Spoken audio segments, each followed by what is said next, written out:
శ్రీ గురుభ్యో నమః శ్రీమాత్రే నమః.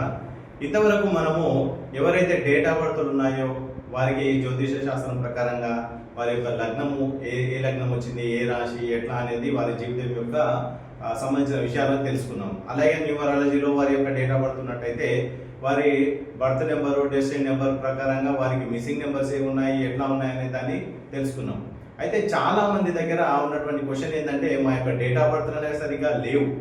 సో మరి మాకు ఏ రకంగా మా జీవితంలో సంబంధించిన సంఘటనల గురించి జరగబోయేది తెలుసుకోవాలని ఉంది. ఎలా అంటే దానికి ఒక మార్గం ఏంటంటే మనము ఈ హస్తరేఖలను బట్టి చెప్పేటటువంటి ఒక శాస్త్రంగా మనం తీసుకుంటాము. అయితే మనము ఇందులో కరెక్ట్గా ప్రిడిక్షన్ చేయగలిగిన వ్యక్తి దగ్గరికి మీరు కరెక్ట్గా వెళ్ళినట్టయితే మీ యొక్క జీవితంలో ఎలాంటి మార్పులు, ఎలాంటి సంఘటనలు జరుగుతాయి అనేది మీకు ఖచ్చితంగా చెప్పే అవకాశం అనేది ఇక్కడ ఉంటుంది.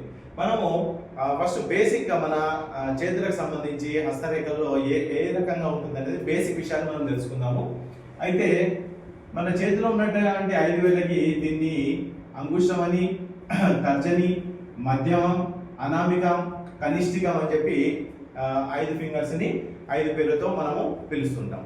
అయితే మీరు చాలామంది చూసుకున్నట్లయితే మీ చేతిలో బొటన వేలి నుంచి మొదలై ఇక్కడికి ఒక రేఖ వస్తుంది. దీన్ని మనం ఏమంటామంటే జీవన రేఖ అని పిలుస్తాం. జీవన రేఖ అని పిలుస్తాం. అలాగే ఇక్కడ నుంచి ఒక రేఖ కట్ అయి మీకు ఈ రకంగా ఇక్కడికి వస్తుంది. దీన్ని బుద్ధి రేఖ అని పిలుస్తాం.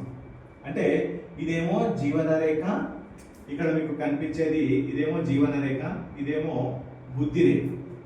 అయితే ఇక్కడ నుంచి మన చిటికెన వేలు కింది నుంచి ఒక రేఖ ఇట్లా మొదలై ఇక్కడికి వెళ్తుంది. దీన్ని మనం ఏమంటామంటే హృదయ రేఖ అని పిలుస్తాం. 3 రేఖలు అయిపోయి ఇంకొక రేఖ మనకు మణికట్టు దగ్గర మొదలయ్యి ఈ రేఖ ఇక్కడికి వెళ్తుంది.